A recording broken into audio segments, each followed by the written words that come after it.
কি করো চাবি কোনটা তোমার তোমার গাড়ি কোনটা গাড়ি কই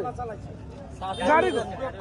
আর হেরা আগে দে আমরা কই এন্দি আয় শোরুমে গাড়ি লাগি গেছে আমরা কই ভাই বলি আমরা ওন্দি এন্দি কিনা কথা বলে জানাবো একটা সমাধান দিব আপনারা।